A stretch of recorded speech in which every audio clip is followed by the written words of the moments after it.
Em Rio Verde, um casal foi preso com documentos falsos e tentando sacar benefícios do governo federal em nome de outras pessoas. Agora a polícia está atrás das vítimas dos bandidos.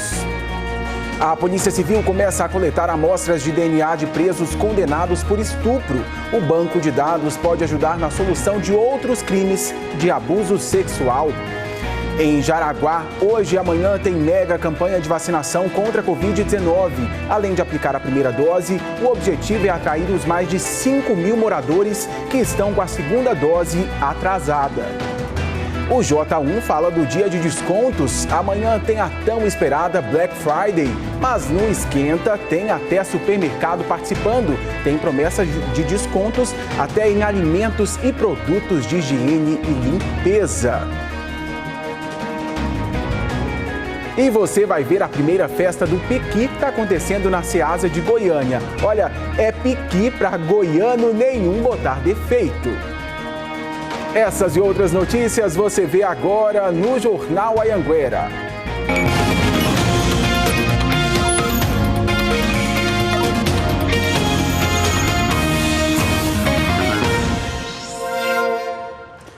Quinta-feira, muito bom dia para você, seja muito bem-vindo ao nosso Jornal Anhanguera, agora 11h47, bom jornal para a gente, vamos começar.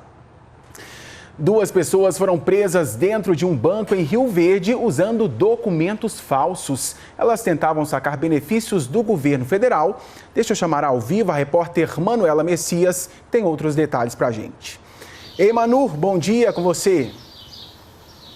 Bom dia para você, Thiago, e para todo mundo também que nos acompanha agora. Olha, esse casal foi preso em flagrante, viu? Depois de uma denúncia anônima que a Polícia Civil aqui de Rio Verde recebeu. Com esse casal, tinham ali documentos falsos. O que eles faziam? Eles usavam essas identidades falsas para conseguirem ter acesso aí a benefícios do governo federal.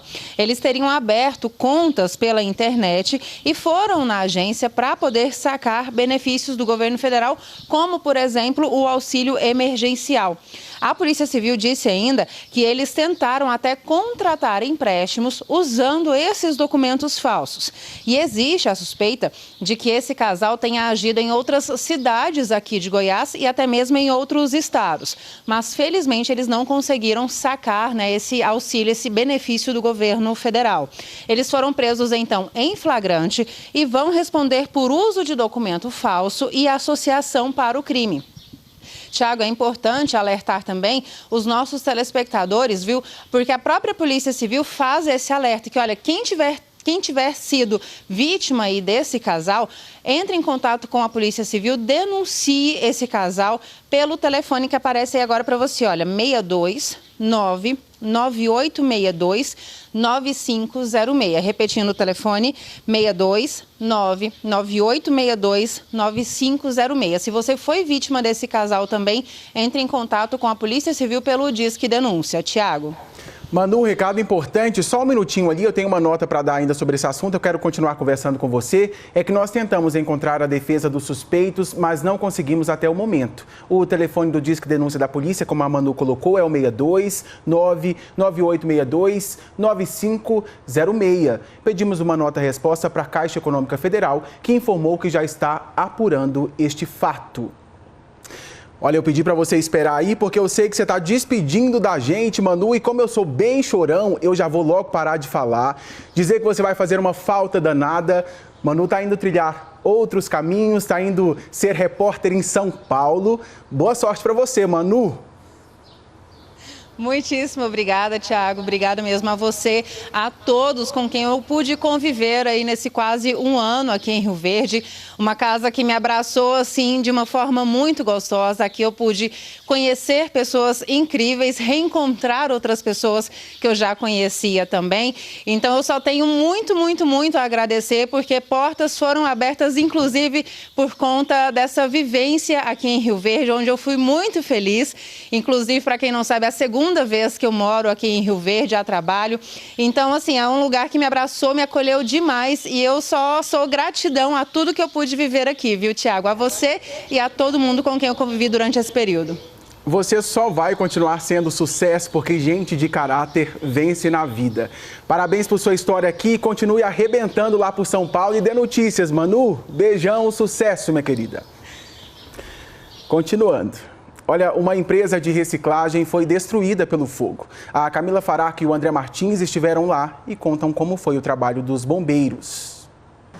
O fogo começou por volta de 10h30 da noite no galpão desta empresa de reciclagem de plástico, às margens da BR-153 com a Avenida Juscelino Kubitschek, em Aparecida de Goiânia.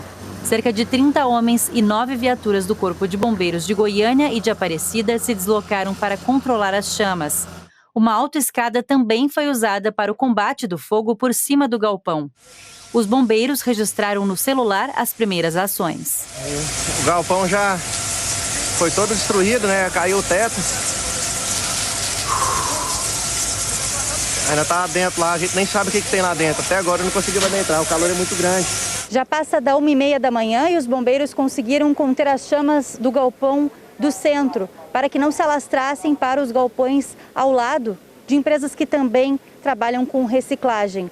Ninguém ficou ferido durante a ocorrência. O material continua superaquecido, então esse aquecimento pode gerar um processo de reignição. Então a gente faz um resfriamento agora para evitar que essa reignição aconteça e eu tenho novos focos de incêndio, o incêndio volte a acontecer novamente. A parede de frente do galpão chegou a desabar.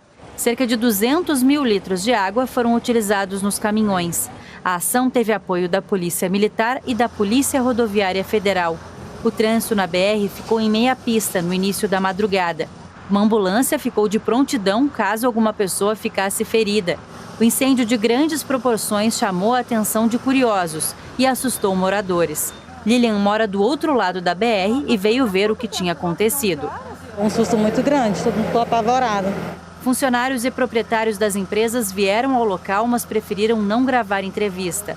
De acordo com os bombeiros, havia um carro e uma empilhadeira dentro do galpão.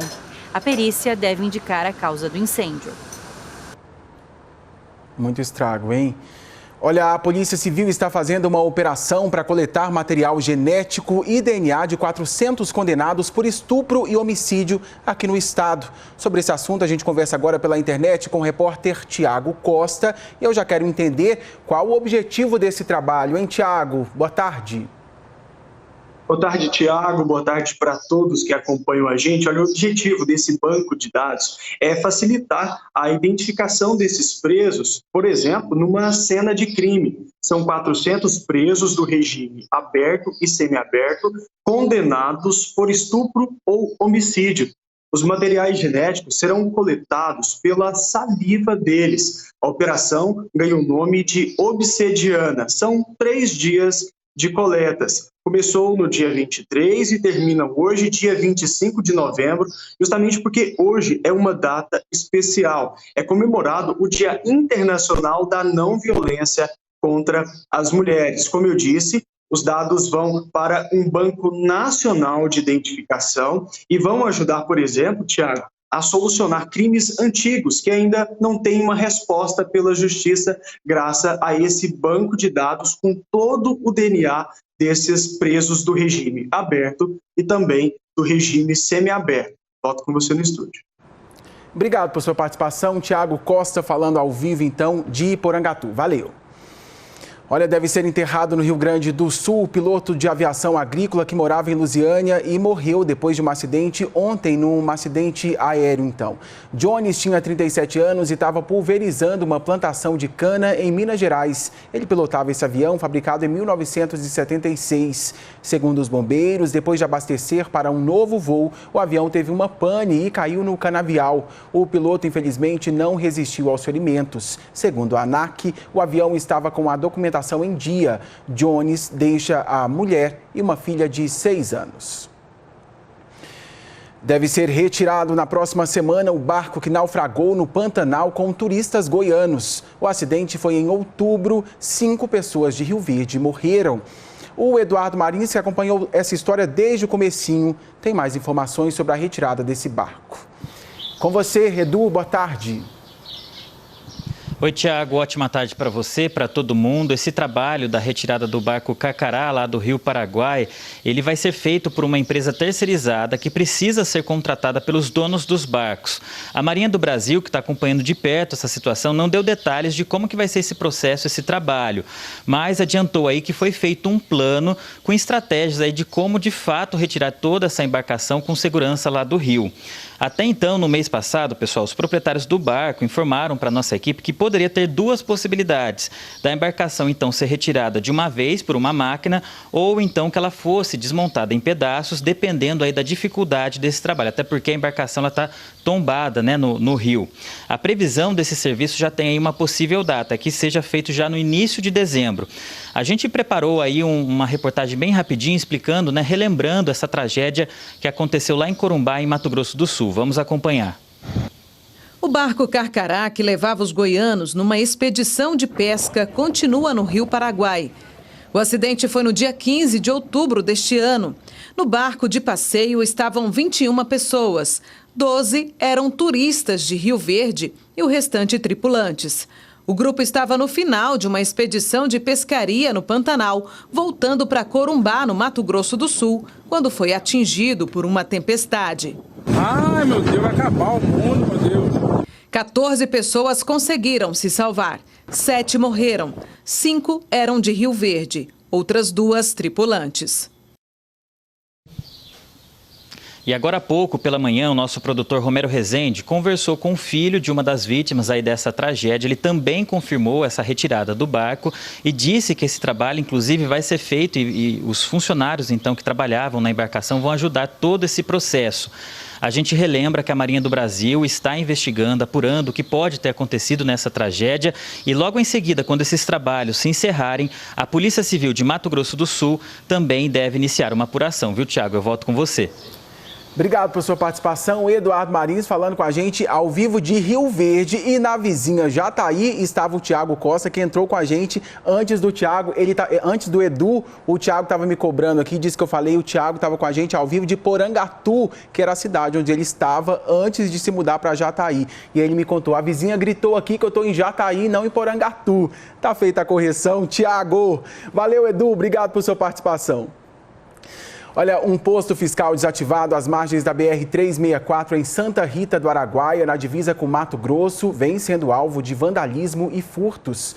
Um homem foi preso retirando as telhas do prédio. Ele foi flagrado pelos policiais em cima do telhado e contou que há uma semana estava praticando os furtos e que já tinha levado parte dos materiais para uma fazenda em Alto Araguaia. O dono da fazenda disse que usaria as telhas no galpão da propriedade. Ele também foi levado para a delegacia para prestar esclarecimentos e deve responder por receptação. Em nota, a Secretaria do Estado da Economia disse que verifica a possibilidade de fazer um convênio com as forças de segurança para proteger o imóvel. Se não for possível, o posto será demolido. Enquanto isso, a Secretaria vai pedir à Polícia Militar para reforçar a segurança no local.